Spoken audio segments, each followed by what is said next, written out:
Hello बच्चों, welcome to Gurukul academy. Okay, तो हम लेकर आ चुके हैं आपके सामने क्लास 12th फिजिक्स का असाइनमेंट नंबर 4 जो कि दिसंबर महीने का है।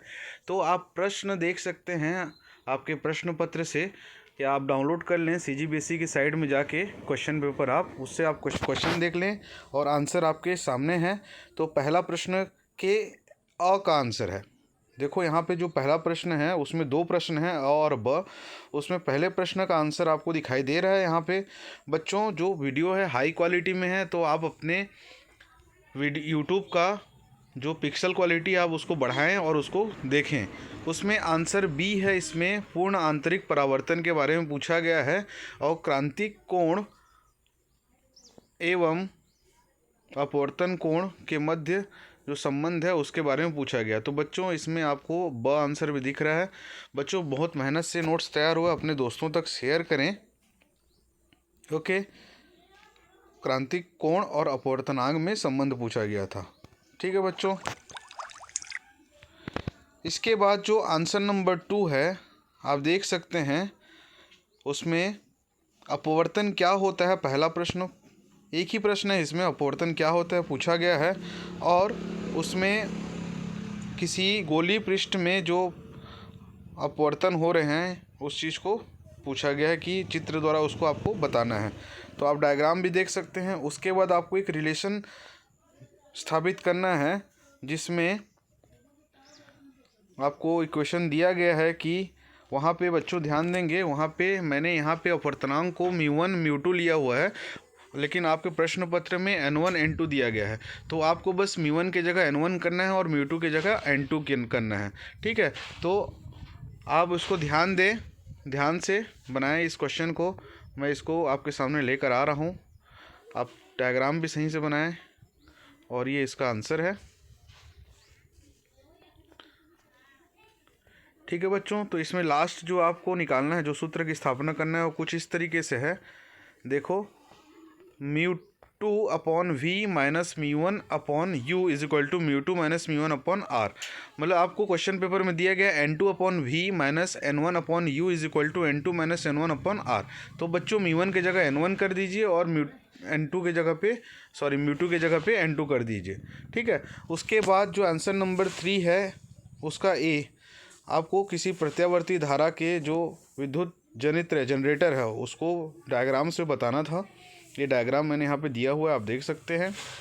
ठीक है, उसके बाद आप इसकी कार्यविधि देख लें और उसमें एक रिलेशन निकालना था कि उसमें जो कॉइल है, कुंडली में जो जो कुंडली है या कॉइल है, उसमें जो प्रेरित विद्युत वाहक बल का मान क्या होगा। तो देख लें, BA omega sine omega T. ठीक है, उसके बाद answer number 3, match the following. Match the following में आप देख सकते हैं, मैच द फॉलोइंग पहला क्वेश्चन, अनुनादी आवृत्ति गुणवत्ता गुणांक प्रत्यावर्ती धारा प्रतिबाधा, मैंने यहाँ पे मैच कर दिया हुआ है। लेकिन इसमें जो सी है, अनुनादी आवृत्ति सी, इसका मान होता है 1/2π√LC। ठीक है, 1/2π√LC होता है, लेकिन क्वेश्चन पेपर में आपको 1/√LC दिया हुआ है। तो बच्चों, मैं बाहर हूँ, थोड़ा सा आपको नॉइज़ ज़रूर सुनाई दे रहा होगा। ठीक, ये क्वेश्चन को आप करेक्ट कर लेंगे। इसके बाद आंसर नंबर 4 है कि समताप मंडल के ऊपर जो ओजोन परत होती है वो क्या प्रभाव डालती है, कैसे विकिरणों को रोकती है, इसके बारे में आपको यहाँ पे लिखना है। आंसर नंबर 4 का ए और 4 का ब, एक सूत्र दिया गया है आपको। 4 का ब दिया हो गया है, कुछ दो फ्रीक्वेंसी, एक फ्रीक्वेंसी 10 मेगाहर्ट्ज़, दूसरा 15 मेगाहर्ट्ज़। 10 मेगाहर्ट्ज़ को, तो फ्रीक्वेंसी 10 मेगाहर्ट्ज़ है, 10 मेगाहर्ट्ज़ मतलब 10 गुणा 10 का घात 6 हर्ट्ज़ हो जाएगा। और ये F2 है 15 मेगाहर्ट्ज़, 15 गुणा 10 का घात 6 हर्ट्ज़। तो आपको इसमें तरंग दैर्ध्य का मान निकालना है, उसके सीमाएं निकालनी है। तो λ1 होगा C/F1 बेटा। यहाँ पे C है प्रकाश का वेग, 3 गुणा 10 का घात 8 मीटर पर सेकेंड। आपको ये वैल्यू को रखना है और पहला आंसर λ1 आएगा 30 मीटर। और दूसरा जो वैल्यू है आपका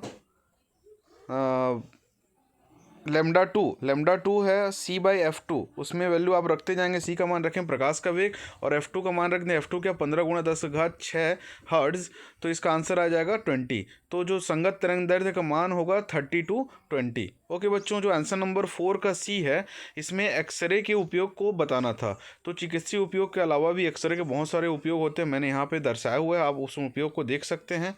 आप स्क्रीनशॉट लेके रख सकते हैं इसका आंसर को और लिख लें। आंसर नंबर 5 है बच्चों, आपको इसमें परावर्ती दूरदर्शी के बारे में बताना था।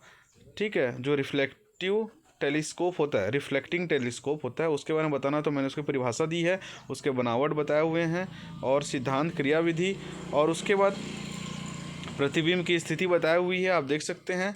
और परावर्ती दूरदर्शी का आवर्धन का भी फॉर्मूला मैग्नीफिकेशन, ठीक है, m = -f0/fe। परावर्ती दूरदर्शी अपवर्ती दूरदर्शी की तुलना में श्रेष्ठ होती है। क्यों? उसके दो एडवांटेज भी मैंने बताए। देखो, परावर्ती दूरदर्शी तथा गोली विपतन व वर्ण विपतन दो से मुक्त सुस्पष्ट प्रतिबिंब से देखा जा सकता है।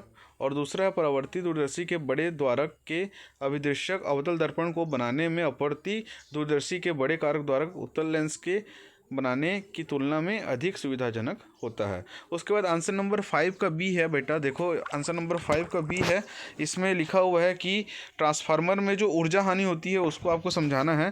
तो जो कॉपर लॉस होता है, हीट लॉस होता है, ये सबको मैंने यहाँ पे बताया हुआ है, आप देख सकते हैं 4 पॉइंट में। आप उसको इसका आंसर आप ऐसे इस तरीके से लिख सकते हैं। ठीक है बच्चों, मिलते हैं हमारे नेक्स्ट वीडियो में। तो फिजिक्स का ये बहुत अच्छा नोट्स मैंने तैयार किया हुआ है बच्चों। अगर आपको इसका सॉफ्ट कॉपी चाहिए तो इसका सॉफ्ट कॉपी आपको मेरे टेलीग्राम चैनल पे मिल जाएगा, जिसका नाम है गुरुकुल एकेडमी बसना।